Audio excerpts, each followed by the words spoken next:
Hey guys, welcome back. Today we're going to be washing it using a pressure washer to get all of this grit, dirt, moss, and everything else off of here.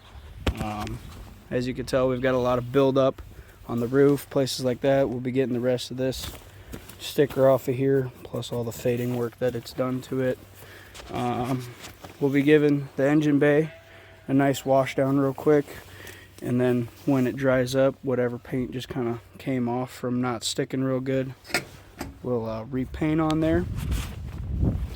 And then in the back here, we'll just continue all the way through, clean out the underside real good. We got the bed completely cleaned out of anything valuable or partially worth anything. We'll clean that out, get the back of that all cleared off, especially that, all that gunk and everything there. We got our transmission support frame piece here that we need to get cleaned off as well. And then we got the other side of it to do also. So hopefully this will be a good one. Yeah, we just gotta get it nice and clean, that way it's down to a good base to keep working with it. I was surprised with how well the Super Clean, which was the product that I was using, how well it was actually working on taking off the mold or the musk and just debris off of the paint with the pressure washer. It was working a lot better than I expected it to. I thought that stuff was going to be just baked on there like crazy, but it was working out pretty well. Alright, as you guys can tell by this side here, haven't touched it yet. Just kind of doing a side-by-side comparison. The engine bay, I know you can't see much, it's dark, but did pull up some paint from it. Just have to repaint that. So yeah, here is this side that has not been touched whatsoever. And then over here is the side that has been cleaned.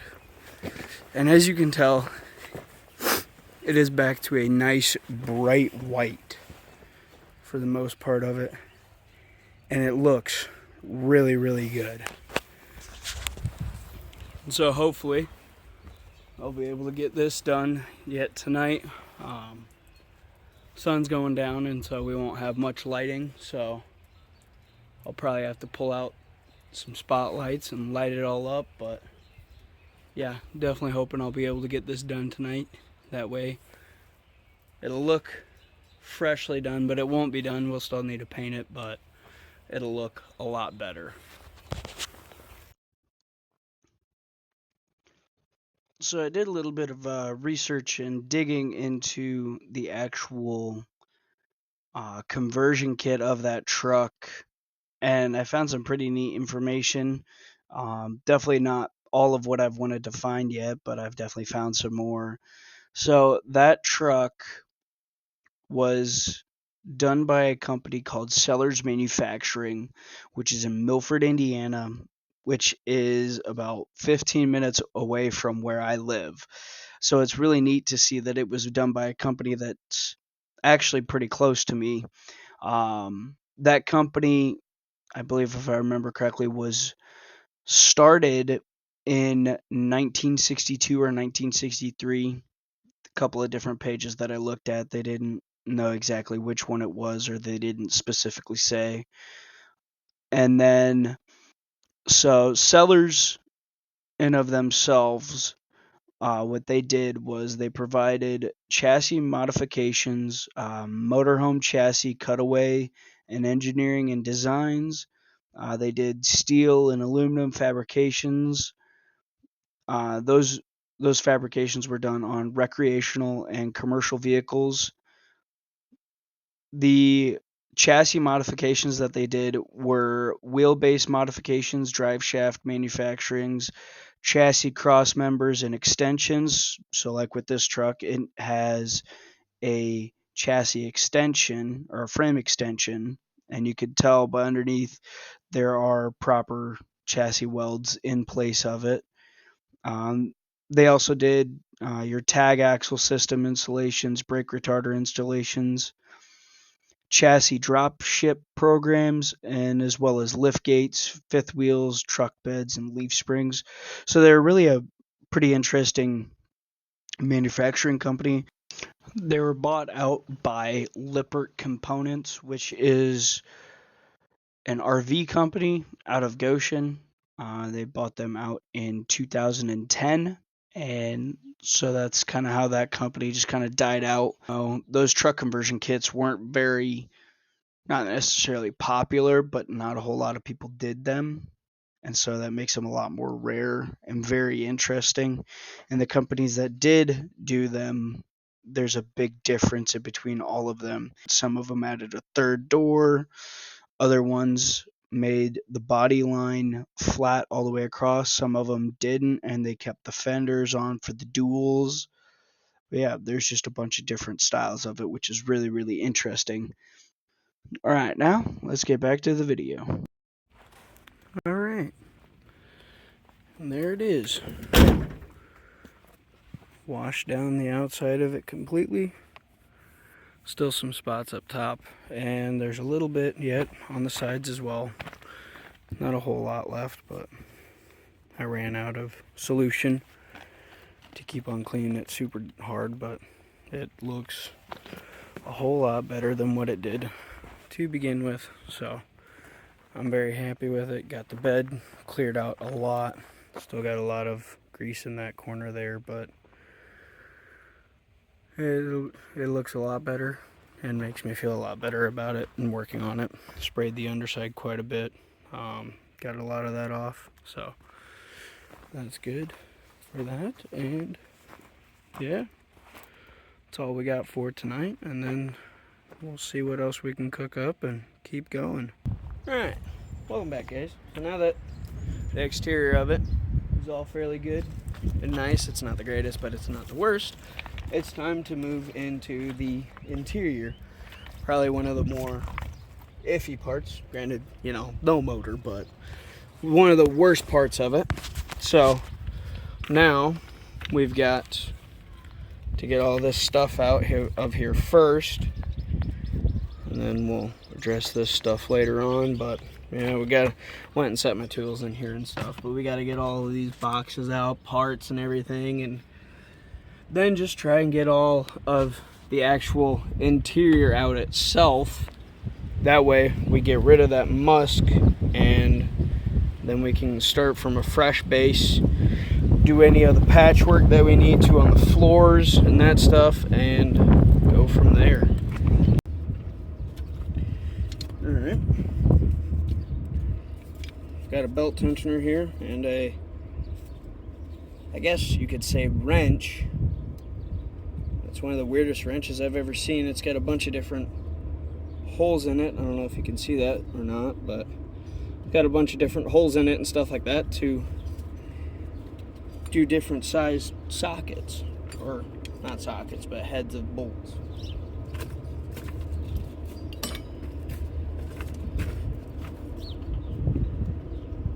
Got a lug nut and an actual bolt for the lug. The air cleaner, some other parts I'm not quite sure about.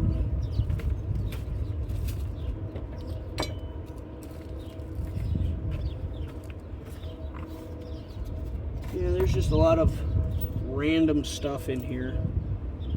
Definitely try and keep as much of this as possible that we can use again.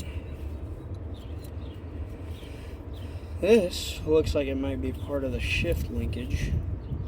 Not quite sure, but kind of have a hunch. But I don't know. Headlight.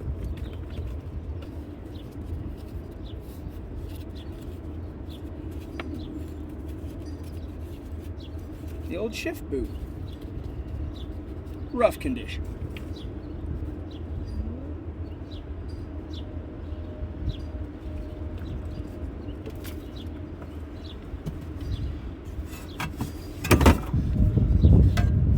This nice piece right here, it's definitely looking surprisingly good for what the rest of the truck does, but I mean, it's been sitting inside, so it makes sense.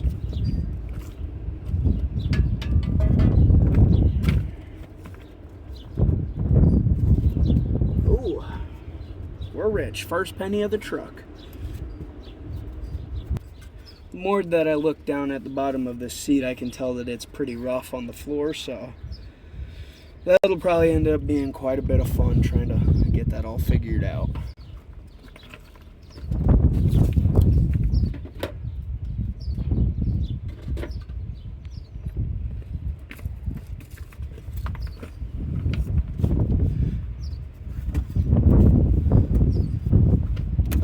I believe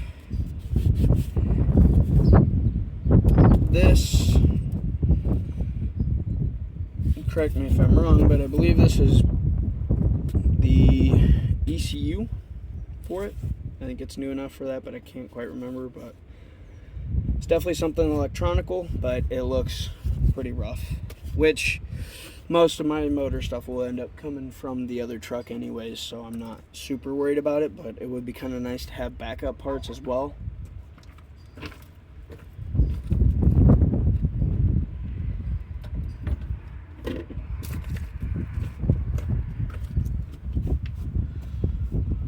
the other toolbox out of here.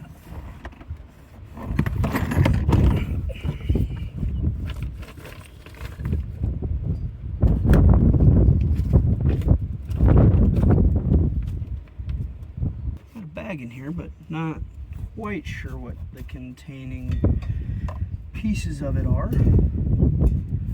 Oil dipstick and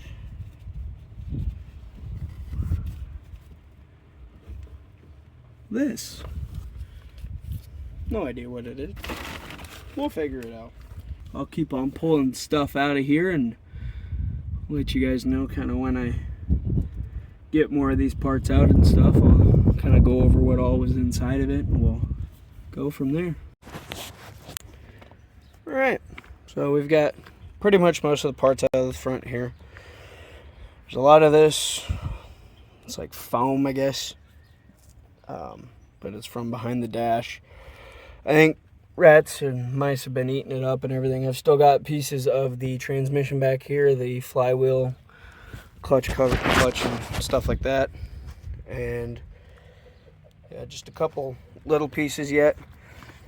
Tried working on the seats trying to get them out, but I think the bolts are just spinning underneath, so I'm gonna have to wait till I got another person here to help with that. So I think what I'm gonna do in the meantime is come underneath here, switch out these blocks for when I've got these metal pipes over here, or plates, these guys here, and then I've got jack stands that I'll put on top of those. But as far as parts wise out of the truck,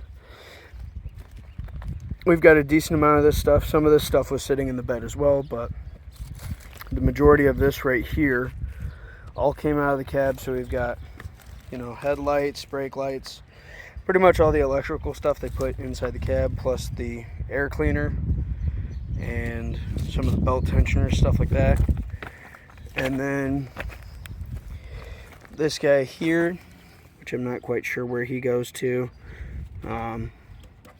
that where it sits on top of the block, and you got your intake for the coolant, the block heater.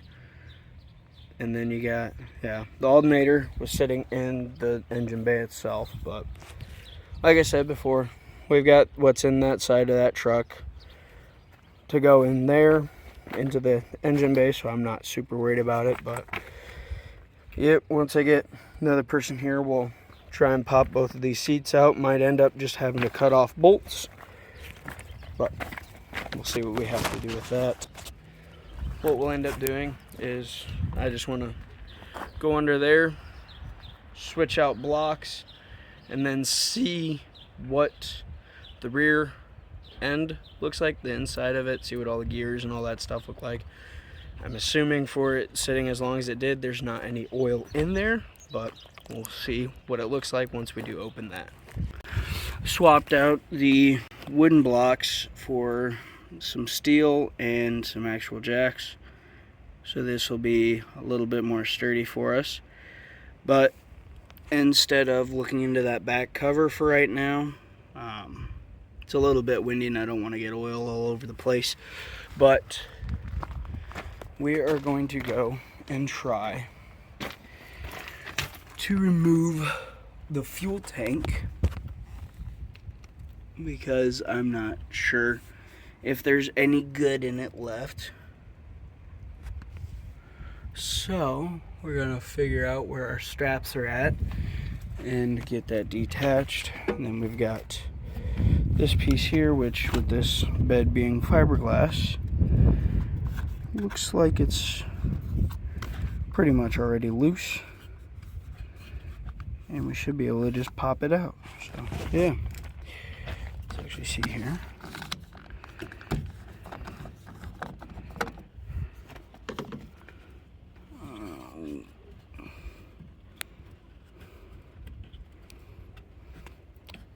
Alright, back with a little update. Tank is down, but we got just this hose here. Probably just need to take it off on this side, but just need to loosen it up and then it'll be free from the spout or the fill nozzle, I guess you could say. So yeah, just a little bit left to do here and then it'll be free and out of here. Alrighty, and the tank is out of here. So now pop this guy off of here. I have no idea how tight this thing's gonna be in here. I'm assuming pretty tight, but yeah, all this stuff's pretty old. It came off fairly easy, but I would like to see what's inside of here and see if it's worth using this one or if we just use the one off of that truck. Alrighty, got the ring off, which surprisingly came off very, very easily. So, come on. There we go. Alright. We're looking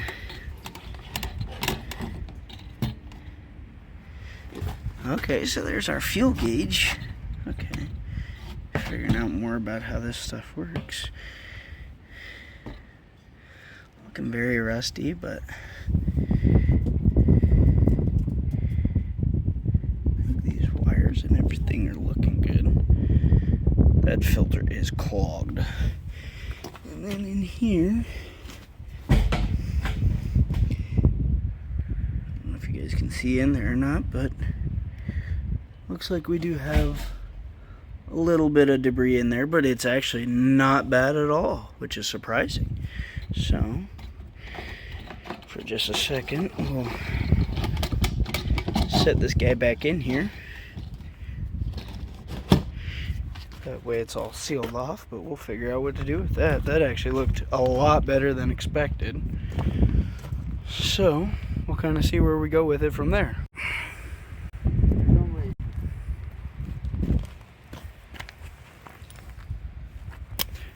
Well, we got all the seat bolts out for the passenger side, so it is completely loose. Dropped about 1.5 tons of rust underneath, but right in my face. Yeah, right smack dab on his face. He wasn't even looking up and it hit him right in the face. So this feller's all wibbly wobbly loose, so we'll pull him out and then we'll work on the driver's side.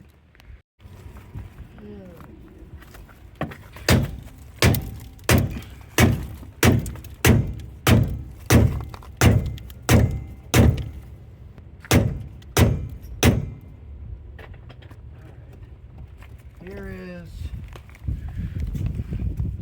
the hardware. Keep those together. Nice and rusty. Well, this should pop right out. Well, not with the amount of rust that's up here. Really? Yeah. There it goes. Yep. It went flying into the front dash. That's what I was hitting like I meant those mags. Yeah. That'll do her. Alright, where's my, here we are. Can you get on this back one here? Alright, so the seats are out. This side here is definitely bad. Once we get the carpet up, we'll be able to see a lot better of how bad the metal actually is. This side came out pretty easily. But now we can access the whole back no problem. And then we can take off all of this paneling and stuff and redo it, especially like this stuff here that's just rotting away. That's definitely given our bad smell in here. So we'll get that all out of here in a little bit. It's been airing out all day, so we'll close her on up for the night and we'll call it. It's pretty nice. We got those seats out of there, got the fuel tank out, got it up higher so we can get underneath it better, a more proper jack stand on it, and yeah, I'd call that a good evening. All right, I'm back here at post edit, but so we got everything set on the truck the way that we wanted to, and the next step from here is to come in here. I got all the seats back in and everything because it was raining, so didn't need all that stuff getting wet. But we'll get these seats back out of here once we get a nice day. We'll rip out this carpet first and then see what the floor is like on there, and then we'll start ripping out the back. We'll make sure to take some pictures of it first. That way we know, take pictures and measurements. That way we do know what our specs are for fixing it and getting new for it. But yeah, that's our next step of the plan here, and we'll see you guys next time.